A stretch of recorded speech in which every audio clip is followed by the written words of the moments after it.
What's up, gamers? This is DarkGamer001, and today I'm being joined by... triwolfghost. Yep, so yesterday we had a huge day for Nintendo gamers, particularly Wii U owners. Yep. We had the Nintendo Direct broadcast, but not just any broadcast. Nope, big titles were revealed. We know, for example, that Mario Kart Wii U and the next Zelda are in the works. We had new trailers for games such as Bayonetta 2, but arguably the three biggest announcements were the Fire Emblem and Shin Megami Tensei crossover. Triumph, I know you're quite a fan of both series, so I guess that might have yes, been... I am. I love Fire Emblem. I love Shin Megami Tensei. I don't know how they're gonna make this work. I know they're gonna make it work. I don't know what they're gonna do. Yep. This will be a tactical RPG game. I'm hoping it is. Sort of like Pokemon Conquest then. No. It was tactical RPG, but yeah, a lot different in other ways. Anyway, we had a special treat for Legend of Zelda fans. Not only are they working on an original title, but most fans dreamed of Wind Waker in HD. That dream is now a reality and it's coming to the Wii U. So if you missed out on Wind Waker the first time like me, sadly, you get it anyways. Yep, and in high definition. Yeah. Last but Don't really care.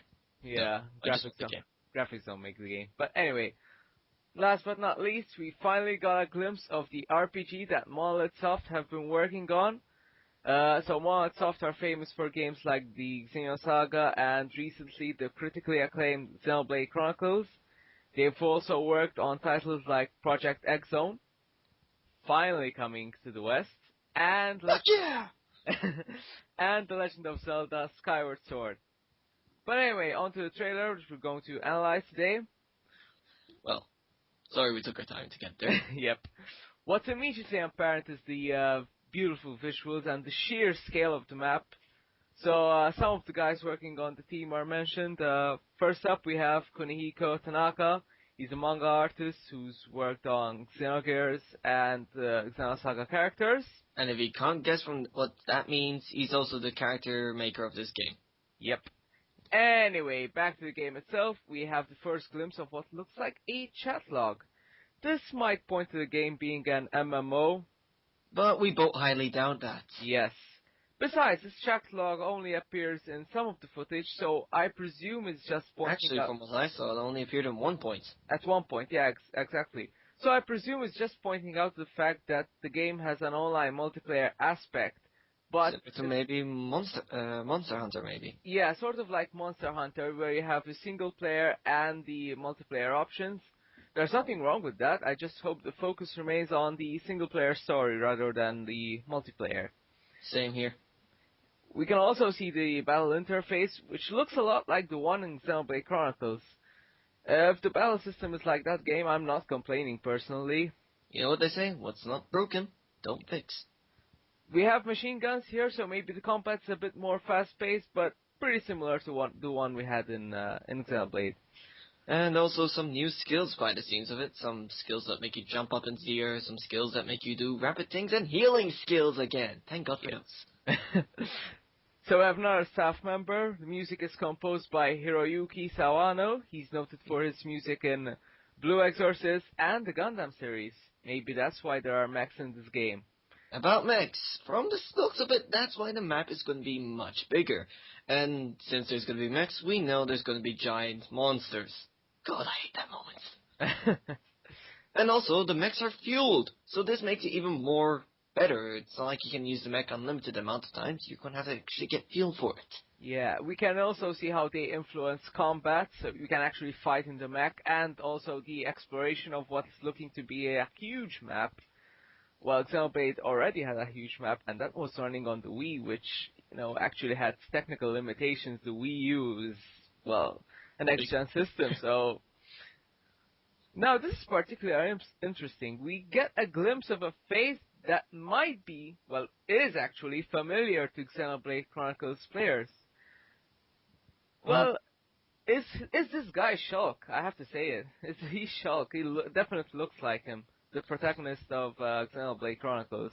I think the same. It just looks too much like him, even though half his face and pretty much all lower of his body is covered. The top of his jacket shows, and it's just showing orange color.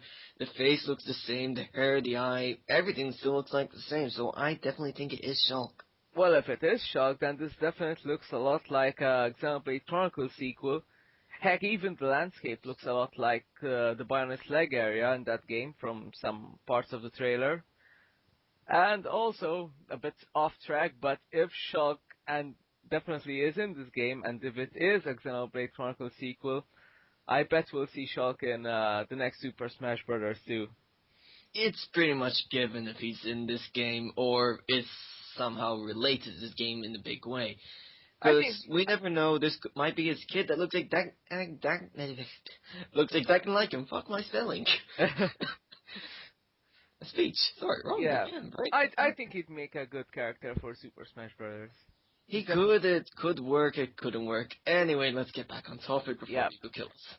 So, director is Tetsuya Takahashi. This guy's resume is impressive to say the very least. He's worked on big Final Fantasy titles, you know, when the series was actually good. These Final Fantasy titles being 6, And 7. 7, and 5 as well. Yeah. He's also worked on Chrono Trigger and the Xenogears and the Xenosaga. And, of course, Xenoblade Chronicles. He's also worked on other games, such as Summerbringer, which was a DS game but never made it outside of Japan, unfortunately. It was a good game, I was able to get my hands on it, but sadly it couldn't make it outside. Localization issues. So yeah, expecting big things from this guy. Very big things. I can't wait to get my hands on this game. Me too. The trailer ends with a logo. Again, it points to this either being a Xenoblade sequel or some sort of Xenosaga game. We don't know for sure. Can't say at this point in time. It's too early on. Maybe it'll be a fusion of all the Xeno games. Crossover. Anyway, all we know is that this game has huge potential. Let's hope it fulfills it and it becomes a Wii U system seller. Definitely looking forward to it. But I guess that's all the time we have for today. This is DarkGamer001. And triwolfghost. Over and out. out.